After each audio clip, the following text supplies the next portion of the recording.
Friends, कैसे हैं आप लोग? आशा करता हूँ अच्छे होंगे। तो आज की इस वीडियो में हम लोग जो है वो क्लास 9th एनुअल एग्जामिनेशन जो 2024 में 18 मार्च को होने वाला है, वो मैथ का प्रश्न पत्र को देखेंगे। ये वायरल प्रश्न पत्र है दोस्तों, आपके एग्जाम में डायरेक्ट इससे टकराएगा। हम लोग ऑब्जेक्टिव क्वेश्चन पेपर को आज देखने वाले हैं और सब्जेक्टिव को हम लोग नेक्स्ट वीडियो में देखेंगे। तो आप लोग एग्जाम देने से पहले रविवार को, जो कि छुट्टी का समय है, उसमें देख लें, क्योंकि वीवीआई इम्पोर्टेंट प्रश्न है। तो चलिए अपने प्रश्न को शुरू करते हैं। तो देखिए दोस्तों, इसमें सबसे पहले इंस्ट्रक्शन हम लोग को दिया गया है कि प्रश्न संख्या 1 से 100 तक के प्रश्नों के साथ 4 विकल्प दिए हैं, जिसमें एक सही है। कि इन्हीं 50 प्रश्नों के उत्तर अपने द्वारा चुने गए सही विकल्प को ओएमआर शीट पर चिन्हित करें, है ना। तो हमारा पहला क्वेश्चन है यहाँ कि 1/√2 1/√2 है एक कौन सी संख्या है, ये आप लोग को बताना है। तो चलिए हम लोग इसका आंसर जानते हैं। तो 1/√2 यह एक अपरिमेय संख्या है दोस्तों। ऑप्शन नंबर इसका सी हो जाएगा। तो आप लोग सी पर टिक करके आइएगा, क्योंकि √2 एक अपरिमेय संख्या होता है और ये अगर प्लस में है, माइनस में है, गुना में है या भाग में है, इसका आंसर हमेशा अपरिमेय संख्या ही होगा। तो इसका सही आंसर ये हो जाएगा। चलिए नेक्स्ट प्रश्न पे चलते हैं। चलिए नेक्स्ट प्रश्न है अपना कि यदि अल्फा और बीटा द्विघात बहुपद इतना कि शून्यक हो, तो अल्फा बीटा का मान क्या होगा। तो पीएक्स दिया हुआ है इतना, तो अल्फा बीटा का सूत्र आप लोग जानते होंगे, ये होता है C/A। इसमें C क्या है, तो C है 3 और A है 1, तो इसका आंसर होगा 3। तो चलिए इसका सही आंसर हो जाएगा 3, जो कि ऑप्शन नंबर ए है। चलिए नेक्स्ट प्रश्न पे चलते हैं। चलिए नेक्स्ट प्रश्न है, बहुपद 4x² 5√2x-3 के शून्यक कौन से होंगे। तो इसका जब शून्यक होगा तो आप लोग देखिएगा इसमें फिल करके, तो ऑप्शन नंबर सी इसका करेक्ट हो जाएगा। आप लोग करके देखिएगा, क्योंकि ये फिल करने से x का मान, ये दोनों फिल करने से अगर बहुपद का मान शून्य आता है तो यही इसका शून्यक हो जाता है, और ये दोनों डालने पे इस समीकरण में ऐसा ही होगा। तो आप लोग देख लीजिएगा। चलिए अब क्वेश्चन नंबर 4 पे चलते हैं। चलिए चौथा प्रश्न है कि यदि दो संख्याओं का गुणनफल 15,870 तथा उसका मौसा 23 है, तो उसका लौसा क्या होगा, है ना।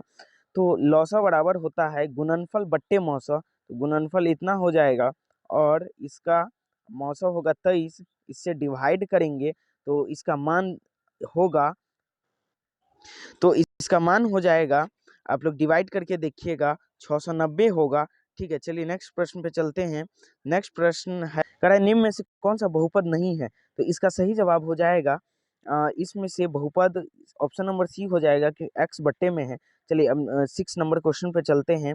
6 नंबर पर चलिए अपना अगला प्रश्न है कि समीकरण निकाय x + 2y - 8 = 0 तथा 2x + 4y = 16 का है, ये कौन सी हल होगी। तो हम लोग मान निकाल के देखेंगे, तो x/2x बराबर हो जाएगा 2/4। तो ये 1/2 था, ये भी 1/2 होगा, और इसके बराबर में होगा -8/-16, ये भी 1/2 होगा। तो इसका मान अनंत हो जाएगा। ठीक है, तो चलिए इसका मान देखते हैं। तो इसका मान अनंत हल होगा, जो कि ऑप्शन नंबर बी में है। चलिए नेक्स्ट प्रश्न पे चलते हैं। चलिए नेक्स्ट प्रश्न कर रहा है, यदि किसी द्विघात बहुपद के शून्य का योगफल 4 है और गुणनफल 1, तो द्विघात बहुपद। तो मैंने आप लोग को बताया था कि ये होता है x² माइनस शून्यकों का योगफल, शून्यकों का योग इंटू में x और प्लस इसका गुणनफल, है ना। तो इस पे डालिएगा तो होगा x² माइनस योगफल 4 है तो 4x और प्लस 1। तो किसमें है, तो इसका ऑप्शन नंबर हो जाएगा बी। इसका ऑप्शन सही करेक्ट ऑप्शन होगा ऑप्शन नंबर बी। चलिए नेक्स्ट प्रश्न पे चलते हैं। चलिए नेक्स्ट प्रश्न कर रहा है, यदि समीकरण निकाय इतना इतना का एक अद्वितीय हल हो, तो k का मान पूछ रहा है। तो अद्वितीय हल होगा, तो a1 है 4 और a2 है 2, बराबर नहीं होगा b1/b2 के, यानी ये काटेंगे 2 होगा, 2 दूनी 4, बाई क्रॉस करेंगे तो k = 4 होगा। तो इसका सही आंसर हो जाएगा k = 4, ऑप्शन नंबर ए। चलिए 10 नंबर प्रश्न पे चलते हैं। नेक्स्ट करा है, निम्न में से द्विघात समीकरण है, तो इसमें द्विघात समीकरण कौन सा है। तो इसका सही जवाब हो जाएगा 2x² वाला, ये हो जाएगा ऑप्शन नंबर डी। चलिए नेक्स्ट प्रश्न चलते हैं 10 पे। सॉरी। नेक्स्ट प्रश्न कर रहा है यदि समीकरण ax square plus B X plus C is equal to 0 है तो इसके मूल एक दूसरे के व्युत्क्रम हो तो क्या होगा। अगर मूल एक दूसरे के व्युत्क्रम है तो यानी अगर हम इसको गुना करेंगे तो a इंटू मान के चलिए b है, दोनों a और b गुना करेंगे तो बराबर में होगा क्या, बराबर में होगा c बाई ए। ठीक है, क्योंकि देखिए यहाँ c आया ये a है, c बाई ए काटेंगे एक होगा तो a is equal to c होगा। ठीक है, तो a is equal to C यानी ऑप्शन नंबर इसका सी सही हो जाएगा। चलिए नेक्स्ट प्रश्न देख रहे हैं। नेक्स्ट प्रश्न है द्विघात समीकरण X square minus C X plus two is equal to 0 के मूलों का योगफल होगा। तो आप जानते हैं कि मूलों का योगफल यानी अल्फा प्लस बीटा होता है minus B by A, minus B by A, B कहाँ है, बी है माइनस, बी है -6 और बट्टे में होगा ए यानी 1, माइनस माइनस प्लस यानी इसका 6 मान होगा 6, तो इसका सही आंसर हो जाएगा ऑप्शन नंबर सी 6। चलिए नेक्स्ट प्रश्न पर चलते हैं। चलिए नेक्स्ट प्रश्न कह रहा है कि x बराबर 6 का आलेख कैसी सरल रेखा होगी। तो x इज इक्वल टू 6 जब आप x एक्सिस और y एक्सिस बनाएंगे तो x इज इक्वल टू 6 यहाँ आएगा और इसका y जो होगा वो 0 होगा, तो यानी 6 और 0 यानी इसी पर होगा। तो इसका हम क्या करेंगे, ये होगा y अक्ष के समानांतर, इसका जब खींचेंगे तो ये y अक्ष के समानांतर होगा, तो इसका सही आंसर हो जाएगा y एक्सिस के समानांतर, ऑप्शन नंबर बी। चलिए नेक्स्ट प्रश्न पर चलते हैं। चलिए नेक्स्ट प्रश्न कह रहा है निम्न में से कौन सा नियामक x अक्ष पर एक बिंदु है। तो x अक्ष शुरुआती को दिखाता है यानी भुज को दिखाता है और x एक्सिस पर बिंदु है, तो इसका सही आंसर हो जाएगा x0 और y2, ये वाला हो जाएगा ऑप्शन नंबर ए 2 और 0। चलिए नेक्स्ट प्रश्न देख रहे हैं। चलिए एक क्वेश्चन पूछा है यदि किसी एपी का प्रथम पद ए और सार्वधातुक डी है तो एपी का एनवां पद, ये समानांतर श्रेणी का प्रश्न है, तो इसको सॉल्व कैसे करेंगे। एनवां पद T N is equal to सूत्र होता है क्या, इसका ऑप्शन नंबर बी हो जाएगा a plus N minus one into d होता है। एक टी एन का फॉर्मूला और एक एस एन का formula number of sum of numbers and t is equal to कितना पद है वो बताता है। चलिए नेक्स्ट प्रश्न है समानांतर श्रेणी यानी एपी 10 7 4 डैश डैश का तीसवां पद क्या होगा। तो तीसवां पद में आपको शॉर्टकट ट्रिक बताया था कि तीसवां पद पूछे तो a प्लस 30 में से एक घटा दीजिए 29d, a कितना है 10 है, प्लस 29 गुने d कितना होगा -3 होगा, करेंगे तो माइनस 9 9 या 27 2 3 दूना 6 और 7 8, इसमें से 10 घटेगा तो होगा 77, आंसर इसका सही होगा माइनस में। ठीक है, तो इसका सही आंसर हो जाएगा -77, ऑप्शन नंबर बी। चलिए नेक्स्ट प्रश्न पर चलते हैं।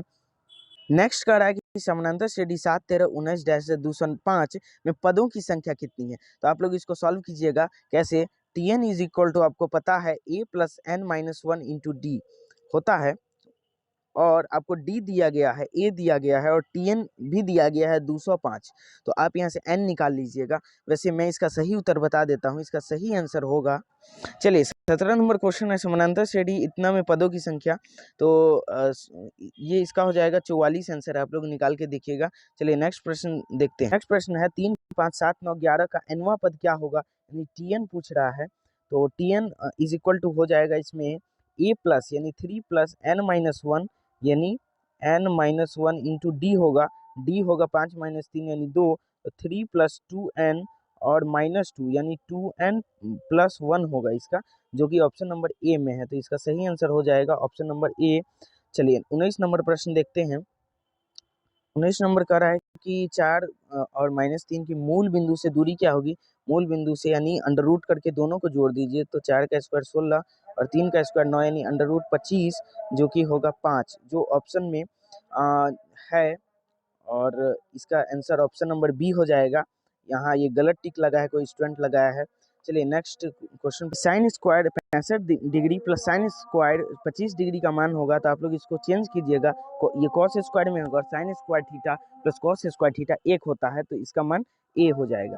चलिए नेक्स्ट प्रश्न पर चलते हैं। हाँ, बिंदु 3,0 एवं -5,4 को मिलाने वाली रेखाखंड के मूल बिंदु के नियामक होंगे, तो आप लोग इसका मूल बिंदु निकालिएगा, तो 3 इसका हो जाएगा 3 -5/2 यानी -2/2 यानी -1 होगा, और अन्य निकालने की आवश्यकता नहीं है क्योंकि -1 ऑप्शन नंबर बी में है। ठीक है, तो देख सकते हैं आप लोग 9th में 10th के प्रश्न बहुत सारे डाले हुए हैं, तो इसीलिए आप लोग को बेहतरीन तैयारी करनी होगी। चलिए नेक्स्ट प्रश्न है, द्वितीय चतुर्थांश में बिंदु के नियामक होंगे। द्वितीय चतुर्थांश में तो मैंने आपको बताया था कि द्वितीय चतुर्थांश में क्या होता है, ऐसे में बता दिया था कि ये होता है प्लस और प्लस, ये होता है माइनस माइनस, ये होता है माइनस प्लस, और ये होता है प्लस और माइनस। ठीक है, तो कह रहा है द्वितीय चतुर्थांश में, तो द्वितीय में माइनस और प्लस वाले होंगे। तो माइनस और प्लस किस में है, तो ऑप्शन नंबर बी में बिल्कुल करेक्ट हो जाएगा। तो चलिए अब इसी के साथ नेक्स्ट, इसमें कह रहा है कि किसी त्रिभुज के शीर्षों के नियामक कितना हो, तो केंद्रक के नियामक क्या होंगे। तीनों को जोड़ के 3 से भाग दीजिए, बताया था।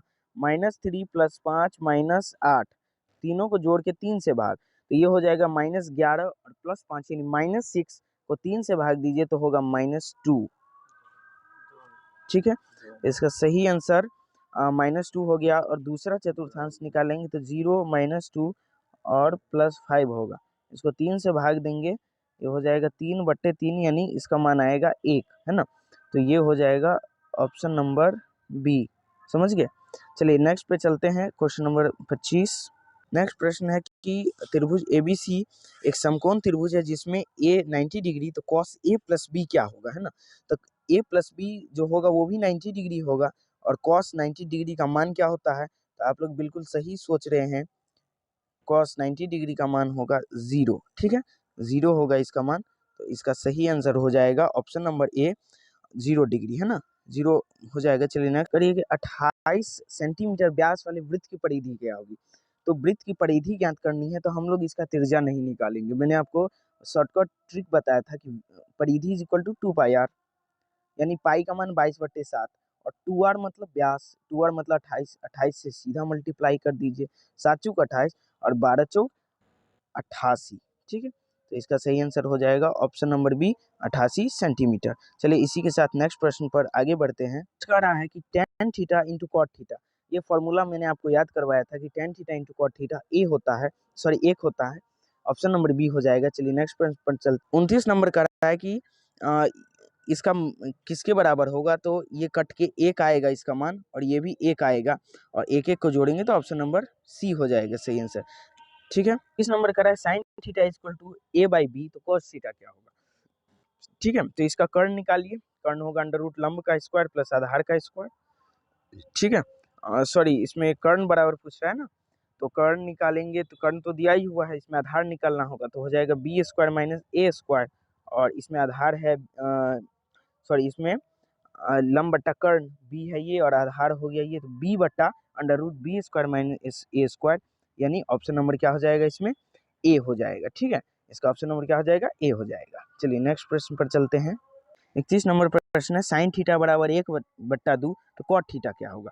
तो sin कितने डिग्री का मान 1/2 होता है, 30 डिग्री का, तो cot 30 डिग्री का मान क्या हो जाएगा, √3 हो जाएगा। ठीक है, ऑप्शन नंबर बी। चलिए नेक्स्ट प्रश्न पर चलते हैं। चलिए 32 नंबर प्रश्न है, √3 tan 2 थीटा बराबर 3, तो थीटा का क्या मान होगा। ये बहुत ही यूनिक प्रश्न है, इसका जवाब आप लोग को बताना होगा।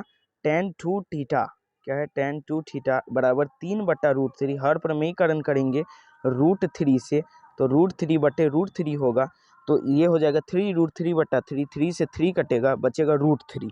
ठीक है, √3 मतलब 60 डिग्री, tan 60 डिग्री का मान होता है √3।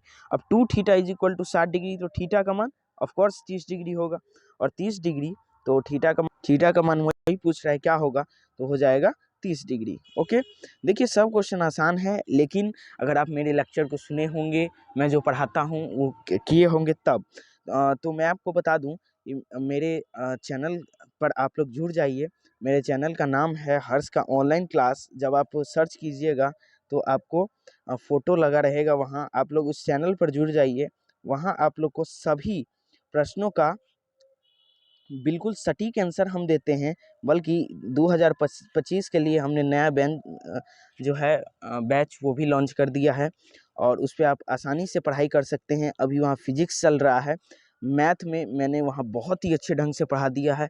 वहाँ आपको भारती भवन से ले करके RS अग्रवाल, लुसेंट जैसे ऐसे बढ़िया बुक का क्वेश्चन लड़वाएंगे और उसका पढ़ाया जाएगा, तो आप लोग जल्दी से जल्दी जा कर के वहाँ जुड़ सकते हैं। चलिए अब नेक्स्ट प्रश्न पर चलते हैं। थोड़ा फास्ट चलते हैं क्योंकि अभी एग्जाम का समय है, तो ज़्यादा डिस्कशन नहीं करेंगे। 33 नंबर का रहा है सेक 90 डिग्री माइनस थीटा बराबर क्या होगा, कौशिक थीटा होगा, ऑप्शन नंबर बी। चलिए नेक्स्ट प्रश्न पर चलते हैं। कह रहा है आर त्रिज्या वाले वृत्त के थीटा के तीर्थखंड का क्षेत्रफल क्या होगा, तो तीर्थखंड का क्षेत्रफल होगा पाई आर स्क्वायर थीटा बटा 360 डिग्री, ऑप्शन नंबर डी। चलिए नेक्स्ट प्रश्न पर चलते हैं। नेक्स्ट कह रहा है कि दो वृत्तों के क्षेत्रफलों का अनुपात कितना है, तो परिधियों का अनुपात क्या होगा, क्षेत्रफलों का अनुपात ये है। तो इसका मैंने बताया था शॉर्टकट ट्रिक कि अगर ऐसा दे तो सीधे इसको क्या कर दो, वर्गमूल निकाल दो। तो 3:2 है इसका त्रिज्या का अनुपात। परिधि का पूछ रहा है तो परिधि का भी इतना ही हो जाएगा, मैंने पहले से टिक करके रखा है 3:2 इसका शॉर्टकट ट्रिक है। चलिए नेक्स्ट प्रश्न पर चलते हैं। त्रिज्या वाले अर्धगोले का संपूर्ण पृष्ठ क्षेत्रफल क्या होगा, अर्धगोला का पूछ रहा है तो क्या हो जाएगा, इसका हो जाएगा 3 pi r square, option number A हो जाएगा। चलिए नेक्स्ट चलते हैं। कह रहा है किसी बेलन की आधार की त्रिज्या 2, ऊंचाई 14 और बेलन का आयतन क्या होगा, बेलन का आयतन पूछ रहा है तो इसका ऑप्शन नंबर ए हो जाएगा 176 सेमी स्क्वायर। चलिए नेक्स्ट पे चलते हैं। कह रहा है किसी गोले का व्यास इतना तो आयतन क्या होगा, अब सूत्र लगाइएगा 4/3 पाई आर क्यू, तो उसका मान आएगा ऑप्शन नंबर ए। आप लोग बना के देखिएगा, यहाँ हम अभी एग्जाम के पर्पज से बना रहे हैं, आप जाके पूरा छाप दीजिएगा, आपका यही क्वेश्चन लड़ेगा 18 मार्च को। तो चलिए नेक्स्ट क्वेश्चन। तो चलिए दोस्तों, मैंने इस वीडियो में 38 क्वेश्चन को डिस्कशन किया है। नेक्स्ट वीडियो में जो इसके अलावा है 100 क्वेश्चन पूछे जाते हैं। 38 क्वेश्चन के अलावा जितने भी 52 क्वेश्चन बचते हैं, मैं उसका डिटेल्ड एक्सप्लेनेशन करूंगा। तब तक आप लोग इस सब को नोट कर लें। हो सके तो आप लोग इस वीडियो को ज़्यादा से ज़्यादा लाइक, सब्सक्राइब और शेयर करें, क्योंकि इससे ना सिर्फ मेरा फ़ायदा है बल्कि आपका भी फ़ायदा है। अभी एनुअल एग्ज़ाम में तो आप बढ़िया करके आओगे ही, साथ ही साथ क्लास 10th में भी जो आपका फ्यूचर में एक सपना होता है कि 450 प्लस अंक लाएं, वो भी आपका